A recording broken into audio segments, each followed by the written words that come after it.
Bonjour à toutes, bonjour à tous et bienvenue dans l'espace de conférence de Paysalia. Nous allons pouvoir commencer notre conférence sur les gazons naturels en terrain de sport et leur gestion écologique. Donc j'aimerais vous présenter nos conférenciers de ce jour. Donc Jean-Marc Lecourt, président de la Société française des gazons, ainsi que François Leroux de Sport International, référent UNEP pour ce qui concerne les terrains de sport. Et je leur laisse la parole. Merci à tous. Bonjour. La Société française des gazons, la SFG, est une association des professionnels des gazons. On ne fait absolument pas de commerce. Et on regroupe l'ensemble de la filière. Donc, pour vous resituer un petit peu le débat de ce jour, sur les terrains de sport en gazon naturel. La pelouse naturelle est la surface de jeu la plus répandue en France. C'est plus de 20 000 installations sportives, notamment de football, sur le territoire national. Et comme vous le savez probablement tous, il y a des classifications. Donc pour rester uniquement football, sans rentrer sur les autres sports qui peuvent être pratiqués sur ce type de surface, il y a une classification en fonction des niveaux de jeu et qui va déterminer également l'autorisation ou pas de compétition. Donc vous voyez que c'est quand même assez considérable et le débat d'aujourd'hui avec François va surtout va porter, sans être péjoratif, sur les divisions, on va pas dire inférieures, comme il y avait la Charente inférieure dans son temps, mais sur les divisions de promotion. Amateur, voilà. Et donc, au niveau des pelouses, il y a plusieurs préoccupations. Il y a les préoccupations des fédérations sportives avant tout, qui concernent la qualité du jeu. On le sait tous, c'est quand même beaucoup plus, le jeu est beaucoup plus développé et beaucoup plus rapide sur des terrains uniformes que sur des terrains de patates, des champs de patates. Il y a en priorité également la sécurité des joueurs qui prime avant tout, notamment en rugby. Quand on pousse une mêlée, il y a des accidents qui peuvent être dramatiques. Et tout en restant sur le niveau amateur, aujourd'hui les médias interviennent de plus en plus et le jeu aujourd'hui est un spectacle et qui doit être absolument beau. Les contraintes, on travaille sur du vivant, donc on a une agronomie du sol qu'il faut respecter, on a un sol sportif donc qui est vivant. François y reviendra beaucoup plus longuement et bien mieux que moi tout à l'heure. Et donc le sol possède des caractéristiques techniques. L'une des problématiques, c'est que la plupart du temps, les installations sportives ne sont pas la propriété du club et ne sont pas donc sous sa responsabilité, donc ils n'en ont pas la maîtrise. Les gestionnaires, la plupart du temps, en sont les collectivités locales et qui ont d'autres préoccupations budgétaires. Donc il faut prendre en compte à la fois cet état de fait, donc ces préoccupations budgétaires qui ne sont pas les mêmes que celles des clubs, qui sont celles des acteurs du jeu, et un nouvel élément aujourd'hui qui intervient, qui sont les contraintes environnementales. Pour en revenir un petit peu, pour être un peu plus précis sur la Fédération française de football, il y a des critères d'admission et de classification des installations sportives. Jusqu'à présent, dans ces critères, on considérait surtout, alors je vais caricaturer, la présence de lys, la surface des vestiaires, le nombre d'urinoirs, le nombre de douches, un tas de critères comme ça qui sont forcément les bienvenus. Mais sur le rectangle vert, très peu de choses, pour ne pas dire rien. Il y a une prise de conscience à ce niveau pour la fédération et donc les choses vont évoluer. Au niveau de la SFG, donc on a fait différentes propositions. On a créé un groupe de travail par rapport aux fédérations. On a considéré qu'il y avait 3 éléments principaux qui permettaient de faire une belle pelouse sportive. D'une part, c'est le substrat, c'est-à-dire l'agronomie. Il y a le végétal, c'est-à-dire le choix des bonnes variétés à usage sportif. Et en priorité, il y a l'humain. L'humain, c'est d'avoir un référent pelouse, alors qui peut être responsable de une à X pelouses, en particulier dans le cadre aujourd'hui des regroupements de communes, de l'intercommunalité, il peut y avoir quelque chose de très intéressant à faire. Et notre premier précepte, c'est de dire qu'il doit y avoir un référent pelouse qui est formé, qui doit avoir des formations continues et qui doit être responsable et qui doit savoir de quoi il parle. Et le référent pelouse, c'est indispensable. Son travail, c'est de savoir, parfois c'est de savoir se promener, tout simplement. Il va sur sa pelouse. Un terrain de sport, ça ne se gère pas une fois par mois. Au mois de décembre, on dit bon, ou au mois de janvier, au mois de juin, on dit bon, la saison est finie, bon, je m'en occupe pas jusqu'au mois de septembre, on laisse pousser, on laisse égrener. Non, c'est pas ça. Un référent pelouse, il vient sur ça, alors, suivant les périodes, il vient tous les 2 jours, il se promène, il regarde un peu ce qui se passe, il regarde s'il y a des adventices, il regarde s'il y a des tâches, s'il y a des maladies qui se développent, il intervient à temps. François reviendra un petit peu là-dessus beaucoup plus complètement. Donc c'est notre premier conseil et c'est là-dessus que nous avons des propositions à faire dont je vous parlerai ultérieurement. Il y a 15 conseils en tout, 15 points qu'on apporte. Là, j'en développe un, vous voyez, bon, c'est en titre d'exemple, sur la densité de couverture végétale, maintenir une surface de jeu avec un contrôle. C'est des choses très, très, très simples à faire. Donc, les 15 points qu'on met en avant, ce sont des points de contrôle qui sont très faciles à faire par des gestionnaires de collectivités qui ne coûtent rien. Le but, c'est qu'un gestionnaire de collectivité puisse les faire par eux-mêmes sans coût supplémentaire. Mais par contre, que si cette collectivité ne répond pas à ces points, que quelque part, peut-être que la fédération sportive dise non, vous n'avez pas une pelouse de qualité, vous n'avez pas une aire de jeu qui réponde aux impératifs du jeu et de sécurité des joueurs, donc vous ne pouvez pas organiser de compétition. C'est peut-être un petit peu brutal, mais je me demande s'il ne faut pas en passer par là. Donc, au niveau de la SFG, nous avons établi ce programme d'amélioration des pelouses de sport en gazon naturel, avec 4 points principaux. Donc, c'est s'engager avec les fédérations sportives, parce qu'on ne peut pas y aller tout seul, c'est forcément en collaboration. C'est informer et communiquer donc avec ces fédérations et le ministère de tutelle. Et c'est montrer pour tous les intervenants l'intérêt qu'il y a d'investir dans les gazons naturels.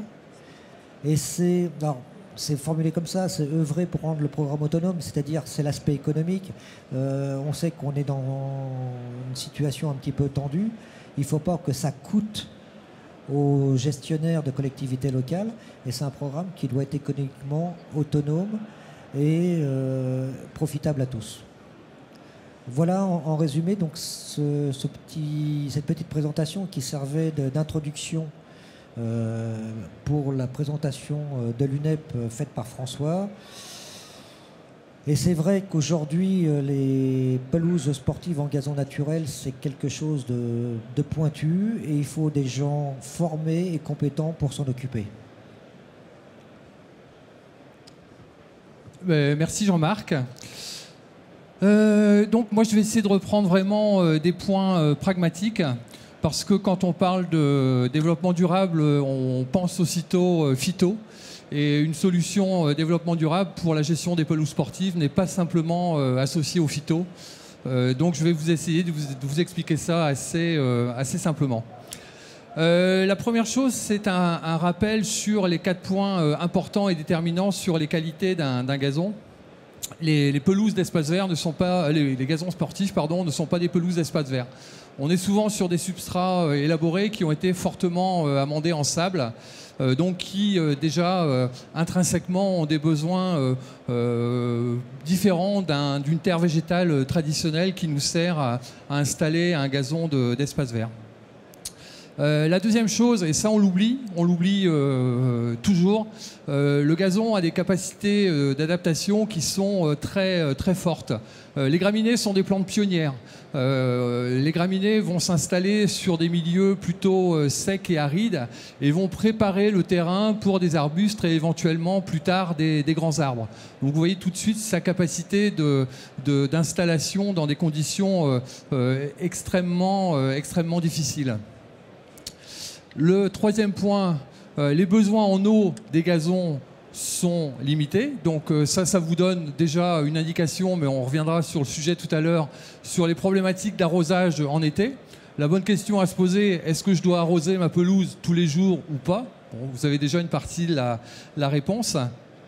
Et la dernière chose qui me tient vraiment à cœur, où poussent les racines du gazon? Les racines du gazon, bon, c'est un peu de la provocation ce que je vous mets là, mais les racines du gazon poussent dans l'air. Bien sûr, dans l'air du sol, dans l'air contenu dans le sol. Donc plus vous aurez de l'air dans votre sol, par les travaux mécaniques, par les travaux de construction que vous aurez réalisés, plus le massif racinaire se développera en profondeur et en densité. Donc la présence d'air est vraiment quelque chose de fondamental dans la qualité de nos gazons, de nos gazons sportifs. Donc comme je vous l'ai dit, une pelouse de terrain de sport n'est pas une pelouse d'espace vert. On va chercher des qualités sportives sur la sécurité des joueurs, bon, par exemple sur la densité et la consistance du tapis végétal, le couvert végétal. On va chercher aussi, comme le disait tout à l'heure Jean-Marc, une qualité esthétique, qu'on ait une couleur, qu'on ait une tolérance aux tondes courtes, puisqu'on va tondre ces gazons-là de façon fréquente et très courte, qui soient adaptés et que nos graminées puissent résister. Et bien évidemment, ce qu'on va chercher avant tout, c'est des capacités du gazon sur les résistances à l'arrachement. Et en plus, nos terrains de sport, que ce soit le foot ou le rugby, sont joués en hiver à des périodes où les conditions climatiques sont mauvaises, désastreuses. La plante ne pousse plus, donc on a en plus cette contrainte de jouer sur un gazon qui est non poussant quand tu l'utilises généralement du mois de novembre jusqu'à fin février, voire fin mars selon les périodes. Plus écologique ne veut pas dire sans entretien. Certains maires ont fait la confusion en se disant « je vais faire un entretien écologique de ma pelouse », ça veut dire que je n'aurai pas du tout d'entretien ou très peu d'entretien à faire. C'est totalement l'inverse. L'entretien écologique, si vous voulez, demandera plus de matériel et plus de main-d'œuvre pour arriver à un résultat qualitatif. Donc, vous voyez tout de suite la problématique des collectivités. C'est tout de suite un système incontournable de budget qui malheureusement actuellement dans nos collectivités locales ne sont pas extensibles. Donc plus écologique veut dire souvent une notion de qualité qui sera complétée par un budget plus conséquent pour acheter du matériel et avoir de la main-d'œuvre en nombre suffisant pour mener l'opération que l'on souhaite mener. Bon, après, c'est un mannequin, hein, donc il suffit pas d'avoir de bonnes intentions, mais il faut vraiment rentrer dans les faits.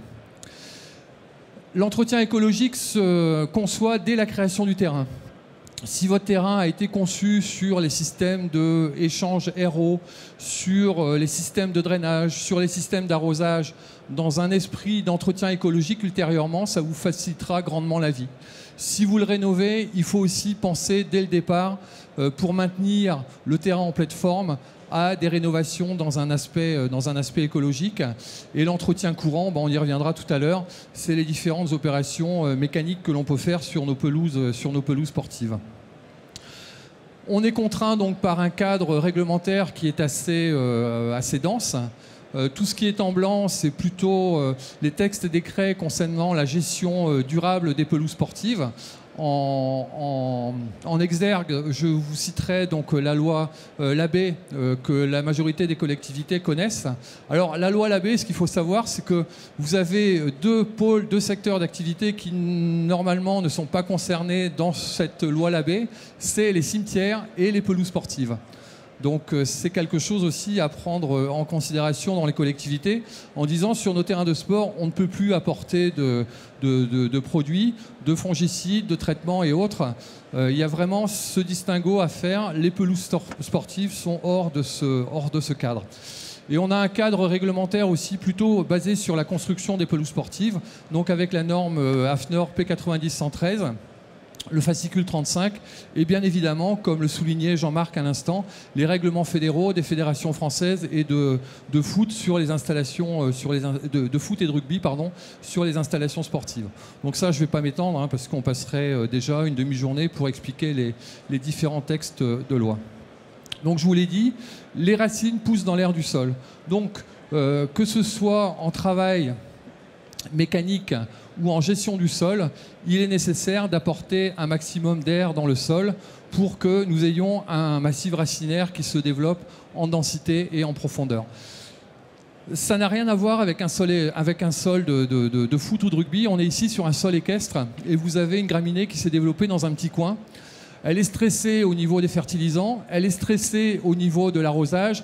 Et vous voyez pour sa survie la capacité qu'elle a eue à développer un massif racinaire monstrueux pour réussir à se maintenir dans un état de vie acceptable.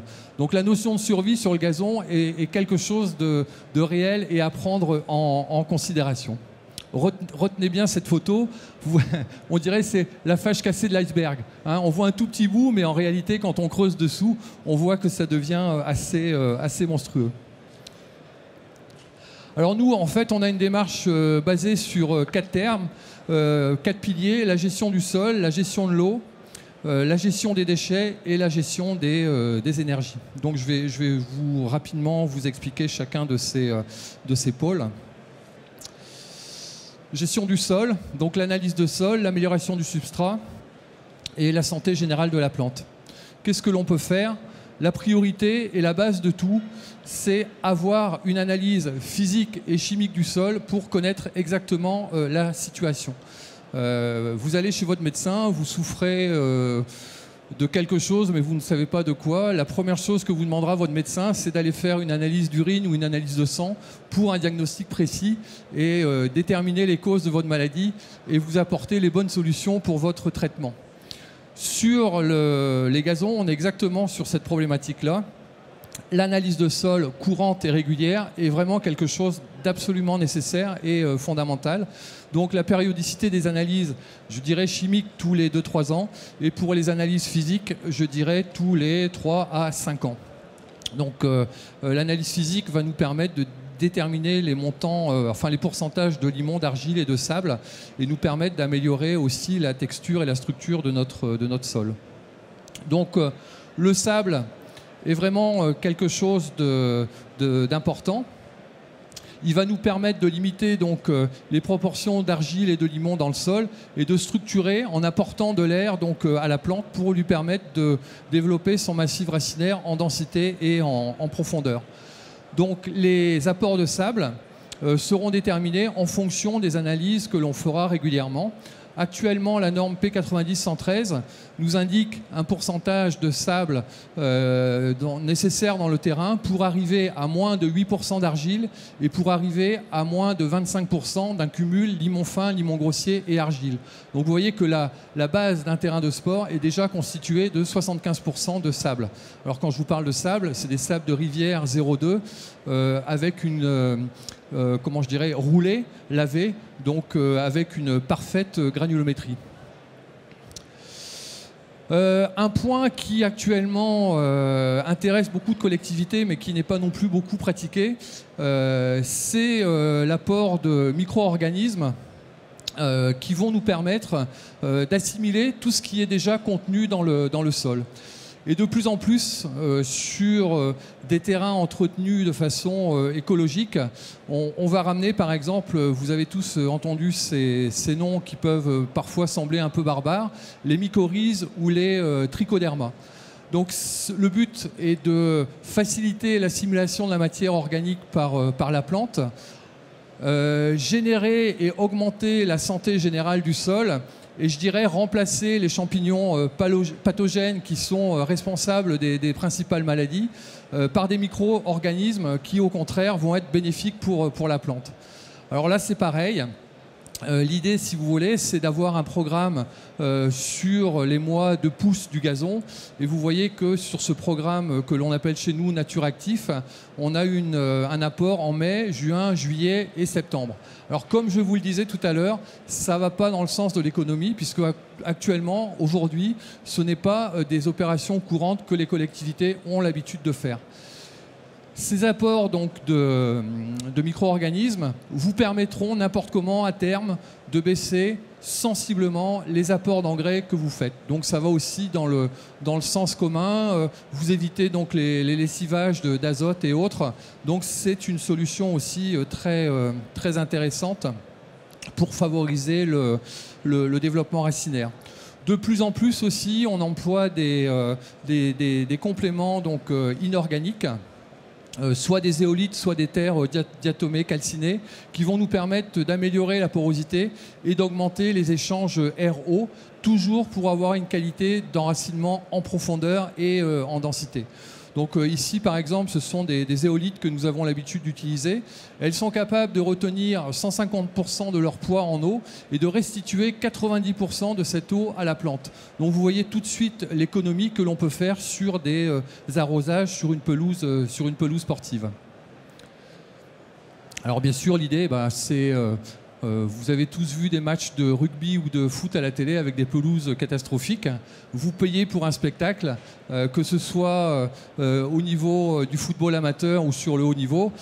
Si la scène n'est pas bonne, si le terrain n'est pas bon, vous ne pourrez jamais voir un bon spectacle. Alors c'est vrai que depuis le dernier Euro en France, sur le haut niveau, la qualité des terrains de foot de haut niveau a quand même considérablement augmenté.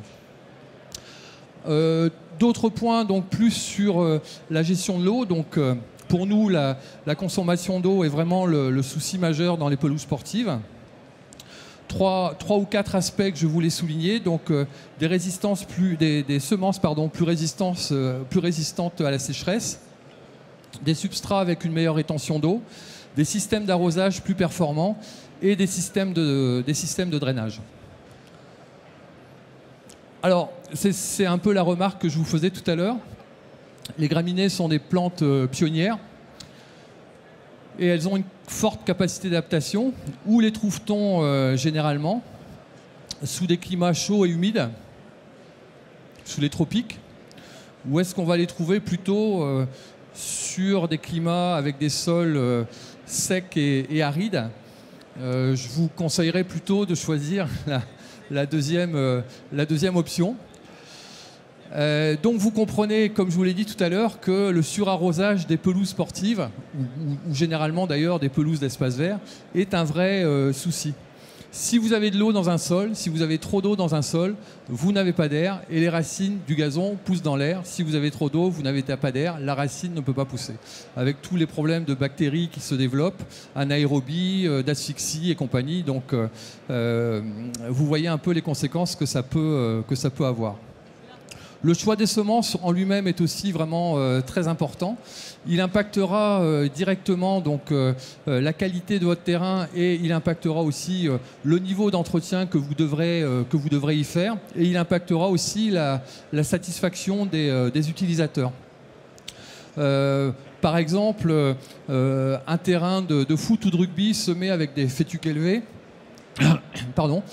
permettra d'avoir des arrosages beaucoup plus espacés. La fétuque étant très résistante aux différents stress, aussi bien à la chaleur qu'en hiver, le niveau d'entretien, je dirais, sera plutôt bas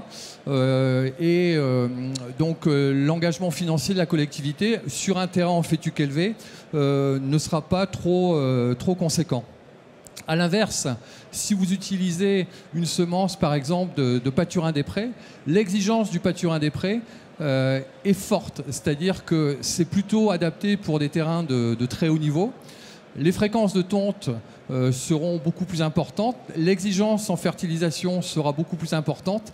Et la fréquence de jeu sur des pâturins des prés sera aussi beaucoup moindre.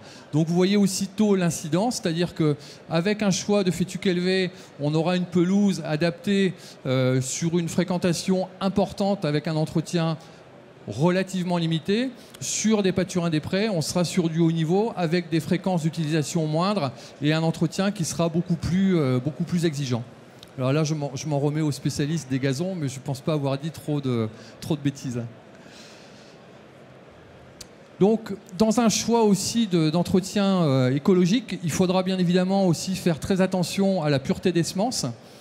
Choisir des semences qui ne contiennent pas déjà de semences autres. En vous disant ça, je pense aux pâturins annuels ou à des mauvaises herbes. Donc, bien contrôler la pureté qui normalement doit être indiquée sur les sacs de gazon. La vitesse de pousse et la quantité de déchets de tonte. La résistance à la sécheresse. Les capacités endophytes de la plante, donc c'est-à-dire les défenses naturelles de la plante sur les maladies ou sur les insectes. Bon, je vous l'ai mis entre parenthèses parce que ce n'est pas encore le cas, mais les arrosages avec des eaux non propres, par exemple de sortie de stations d'épuration, qui peut être le cas sur certains golfs, par exemple sur la Catalogne. Donc pas très loin de chez nous. Je ne connais pas en France à ce jour des terrains de foot ou des terrains de rugby qui soient arrosés avec des eaux de stations d'épuration. Un petit rappel, le gazon nous semble toujours très basique et banal. Le choix d'une semence, c'est entre 12 et 15 ans pour que vous la retrouviez dans un sac et vous puissiez l'utiliser sur une pelouse d'espace vert ou pelouse de terrain de sport. Donc il y a une vraie recherche, il y a un vrai développement. Et l'industrie du gazon est une industrie aujourd'hui très puissante qui fait tous les efforts nécessaires pour adapter le gazon à des besoins spécifiques. Un gazon de talus d'autoroute ne sera pas du tout celui d'un gazon de pelouse sportive. Je vous parlais de la résistance par exemple à la sécheresse. On fait des essais dans des milieux parfaitement clos. Et aujourd'hui, on est sur des régras potentiellement pouvant résister à 5 semaines sans arrosage. Donc, vous voyez un peu les évolutions futures que l'on peut espérer avoir. On a aussi des choses qui sont intéressantes. Dans le sud de la France, on a fait plusieurs terrains avec des Bermuda grass, donc des cynodonts-dactylons, des chiens-dents. L'intérêt, c'est que en plein été, ils sont en puissance, en pousse, vous aurez des terrains verts. Et dès que le Bermuda rentre en dormance, quand les températures descendent au-dessous de 20 degrés, ils deviennent jaunes. Ils deviennent jaunes, mais ils ne perdent pas leurs feuilles. Et donc, vous pouvez jouer en hiver sur un terrain qui, psychologiquement, ne sera pas vert, sera jaune, mais sur lequel vous aurez un parfait comportement de vos appuis et du roulement de ballon. Donc ça aussi, c'est des pistes très intéressantes, sachant que dans ce cas, en hiver, vous n'aurez plus aucun entretien, ni tonte, ni fertilisation, ni quoi que ce soit. Donc c'est des pistes aussi très intéressantes pour une gestion écologique des pelouses sportives. Le drainage. Donc ça, c'est une de nos spécialités, donc soit en création photo du bas, soit en rénovation. L'avantage du drainage, c'est qu'il va permettre d'améliorer la porosité globale du sol et la gestion de l'eau sera beaucoup plus homogène dans votre sol. Vous n'aurez pas de zone sous-arrosée, de zone surarrosée. Le drainage permettra d'avoir un sol avec une hygrométrie beaucoup plus contrôlée qu'un sol naturel sans drainage. Donc on peut se dire, oui, le drainage dans la gestion de l'eau, ça n'apporte rien. En fait, un bon sol bien drainé sera en réalité beaucoup plus économique en eau et en arrosage. Vous voyez ici, par exemple, une tranchée drainante et vous apercevez que la racine dans la tranchée drainante, par la capacité des échanges air-eau, a une très bonne installation. Et vous aurez même un massif racinaire généralement plus puissant dans la tranchée drainante que sur le reste de la pelouse sportive. Arrosage, ça c'est un point qui me tient particulièrement à cœur. 100 milliards de litres d'eau seraient chaque année consommés pour arroser les pelouses sportives. Donc vous voyez un peu les quantités de 100 milliards de litres d'eau, c'est ça. Donc vous voyez un peu les quantités conséquentes que ça peut représenter. Les graminées donc, ont une évapotranspiration 30 à 40% inférieure aux plantes traditionnelles. La question que je vous pose, est-ce que dans vos collectivités, est-ce que dans vos jardins, vous arrosez les arbres tous les jours? Je ne crois pas. Pourquoi certains d'entre vous arrosent leur gazon tous les jours?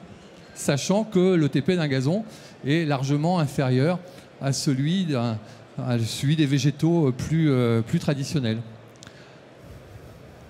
Ouais, je vous mets le doute quand même. Arrosage des pelouses sportives. Donc bien sûr, les arrosages, qu'est-ce que je vous ai mis là? Trop importants en durée et en quantité, sont le principal facteur des problèmes de mauvaise qualité de nos pelouses sportives. S'il y a de l'eau, il n'y a pas d'air. Donc s'il n'y a pas d'air, il n'y a pas de racines en densité et en profondeur. C'est très simple en fait.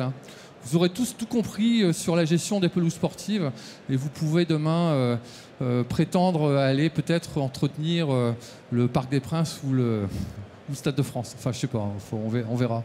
On fera passer des tests et on fera un QCM à la fin de la présentation. L'eau donc sert principalement donc à apporter à la plante ses besoins donc d'eau et bien sûr aussi apporter de la souplesse au sol. Réseau d'arrosage, donc là c'est pareil. Plus le réseau d'arrosage sera dense en nombre d'arroseurs et en électrovannes, plus vous pourrez dissocier votre qualité d'arrosage et plus l'arrosage de votre pelouse sportive sera efficace. Mais un peu comme je vous le raconte depuis tout à l'heure, plus vous mettrez d'électrovannes et d'arroseurs, plus l'installation d'arrosage dans l'investissement sera onéreuse.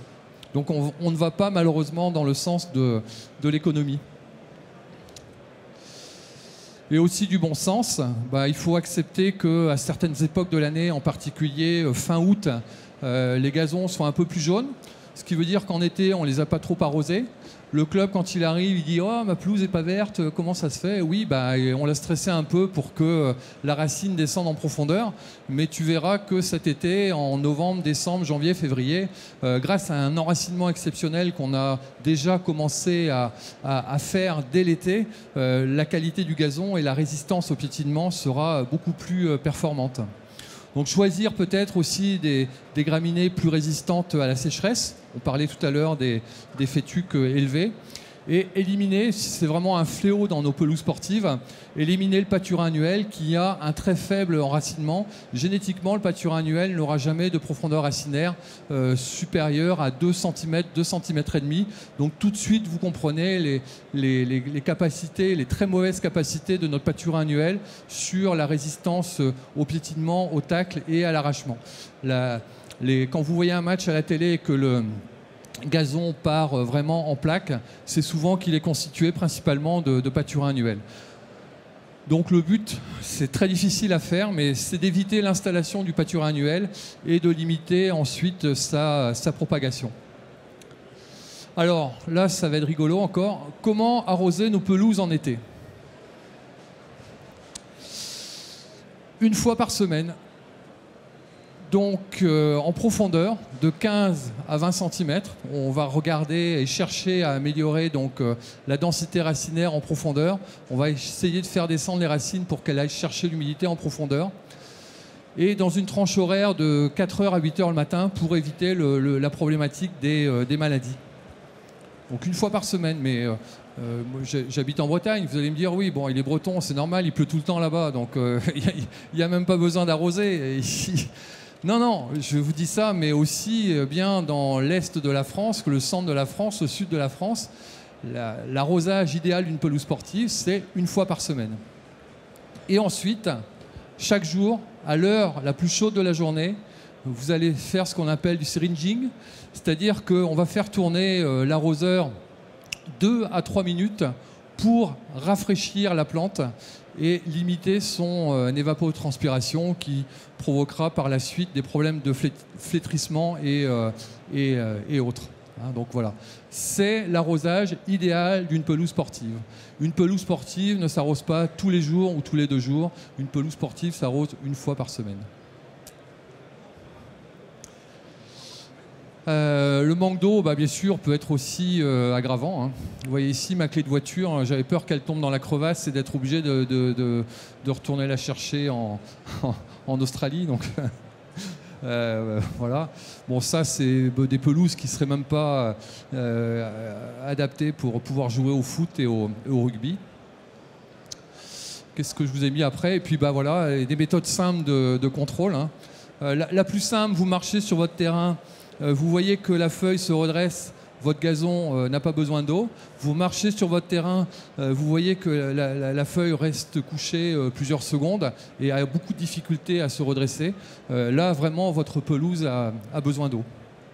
Et puis, bien évidemment, l'utilisation de pluviomètre, que je vous rassure, je ne vois jamais sur aucun terrain. Donc, si demain, vous voulez lancer une économie, une entreprise spécialisée dans les pluviomètres, je pense que grâce au terrain de foot, il y a un marché colossal à promouvoir.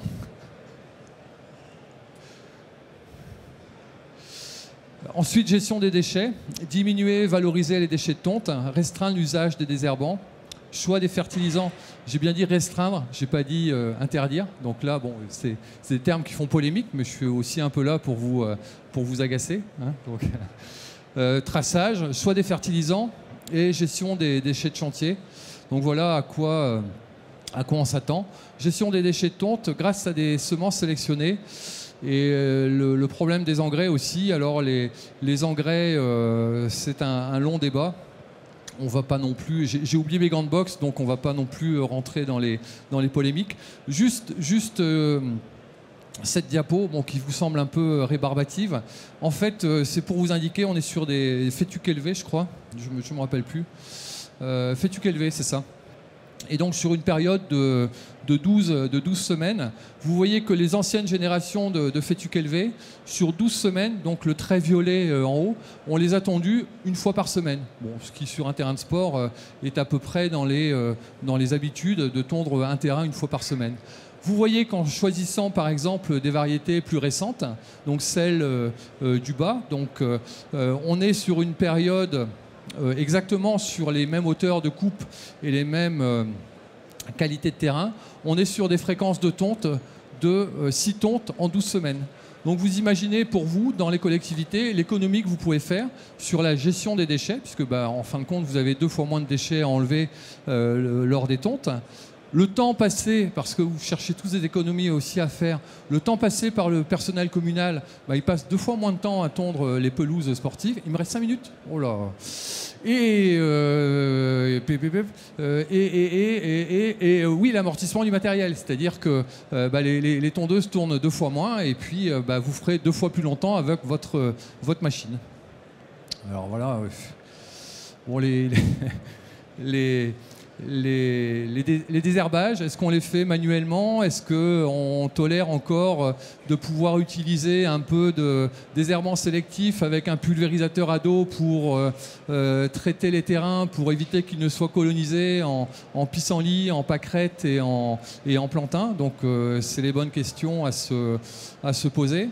Je ne suis pas sûr que cette pelouse-là, qui est une pelouse de terrain de sport, soit très agréable pour pratiquer le football et le rugby. Et ici, vous voyez une pelouse de rugby. Bon, voilà, on peut vite arriver dans des choses qui ne soient pas très conformes sur la sécurité des utilisateurs. Le désherbage, certaines collectivités ne sont pas laissées à des méthodes manuelles. Vous avez ici donc un ouvrier un agent municipal qui fait un entretien donc à la main sur 8000 pissenlits. Il a passé 120 heures à enlever les pissenlits donc avec sa pince Fiskars.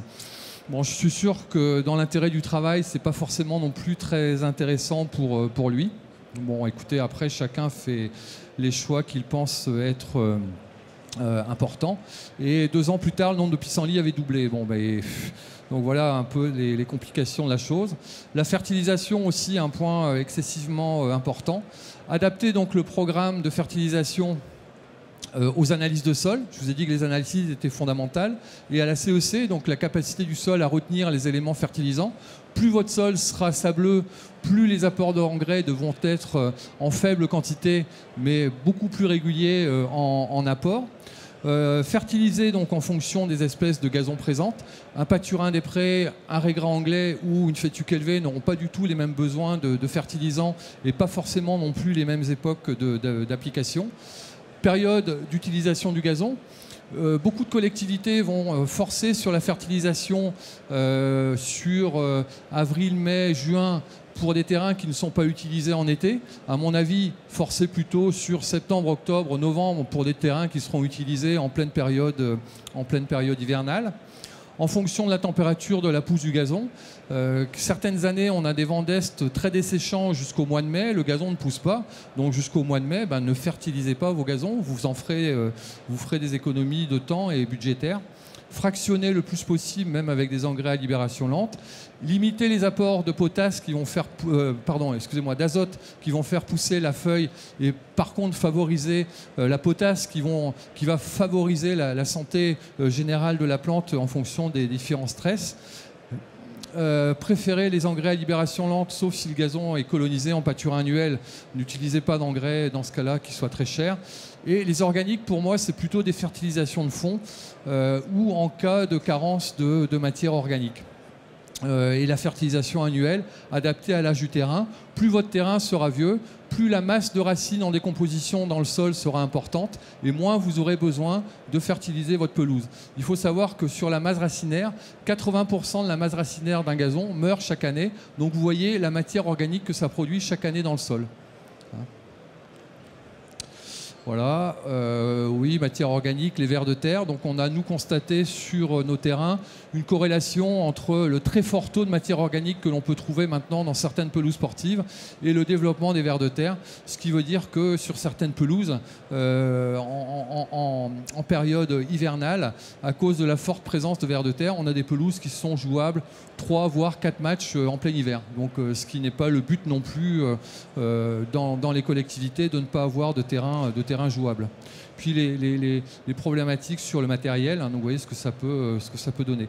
Je n'ai rien contre les vers de terre, bien évidemment, si vous en avez un peu dans votre terrain, c'est fondamental et essentiel. Ça veut dire que votre sol marche bien, mais c'est comme les excès. Ce midi, j'ai bu un verre de bière, ça allait bien. Si je bois 5 ou 6 ou 10 verres de bière, vous voyez les dégâts que ça peut avoir. Donc les vers de terre, c'est un peu pareil. Mais par contre, ils sont excessivement durs à contrôler. On n'a pas là de solution technique non plus très performante à vous proposer. Les tracés, utiliser des peintures écologiques. Quelquefois, il y a des choses qui sont faites un peu bizarrement sur les terrains de sport, mais bon, c'est une proposition qu'on a faite pour le nouveau terrain du PSG, mais il n'avait pas l'air très d'accord, donc voilà. Et voilà, j'ai presque fini. Les choix du matériel, c'est tout ce qui est opérations mécaniques du sol qui sont vraiment essentielles et fondamentales. Le feutre, on n'y fait pas assez attention. C'est cette matière organique qui se reconstitue à la surface des terrains. Donc l'idée, c'est de défeutrer de façon très régulière, plusieurs fois par année, de façon douce en période de jeu et très forte à l'intersaison pour permettre donc aux graminées d'avoir des espaces suffisants pour se développer. Un des gros soucis que l'on a sur les pelouses sportives, on a trop de densité de gazon, donc le but c'est de dédensifier les gazons pour que chaque plante puisse avoir un espace pour se développer. Les sablages, bon, on en a déjà parlé, en fonction de l'analyse de sol que l'on fait. Les décompactages pour apporter de l'air, donc différents types de machines, soit des machines qui vont décompacter sur des micro-tranchées, soit des décompacteurs à broche que vous connaissez aussi tous. Hein, voilà, micro-tranchées et décompacteurs à broche, donc sur lequel on fait des trous. À quelle période? Est-ce qu'il faut le faire en juin, où on aura besoin d'arroser énormément derrière? De plus en plus, on les fait, nous, sur septembre et octobre, avec des résultats techniques aussi qui sont largement supérieurs. Et on limite considérablement les arrosages derrière. Les racines poussent dans l'air, donc ça, je crois que vous l'avez compris. Bonne texture. Et donc, ce qu'on ne fait pas, on ne roule jamais une pelouse sportive. Hein. Plus vous roulez, plus vous compactez, moins vous avez d'air, moins vous avez de racines en densité et en profondeur. Donc, dites-le bien aux présidents des clubs, ou aux footballeurs, ou aux rugbyman, parce que généralement, ils sont assez fans de roulage. Préférez des petites aérations à couteau. Voilà l'incidence des roulages. On a des sols qui deviennent totalement asphyxiés, dans lesquels la racine ne peut vraiment plus du tout se développer. Donc aération à lame pour compenser les roulages. Il y en a beaucoup dans les collectivités sous les tribunes qui sont en train de rouiller. Utilisez-les chaque semaine. On a l'impression de ne rien faire, mais c'est un travail d'aération qui va stimuler les micro-organismes du sol et vous permettre une meilleure assimilation du feutre et une densité de la vie des micro-organismes. Les scarifications, de plus en plus aussi, on emploie ce genre de herse étrie et que l'on passe tous les 15 jours sur nos pelouses sportives. Donc pour limiter les installations d'adventices, pour stresser le pâturin annuel. Donc ça aussi, on a de très bons résultats. Vous voyez le résultat. Donc c'est vrai que même si le gazon a un peu souffert, il reste quand même jouable.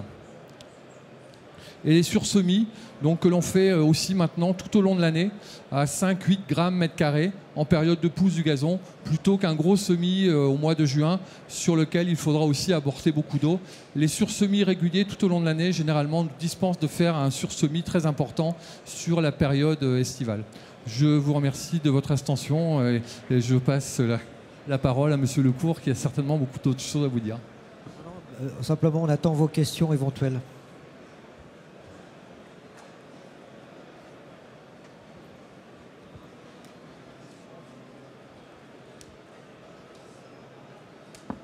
Merci à tous les deux de votre intervention. Nous avons à peu près 5 petites minutes avant de vous libérer et de passer à la conférence suivante. Donc si vous avez des questions, n'hésitez pas, on va faire passer un micro dans la salle. N'hésitez pas à vous manifester si vous avez une question à poser à nos intervenants, l'un ou l'autre. C'est bon.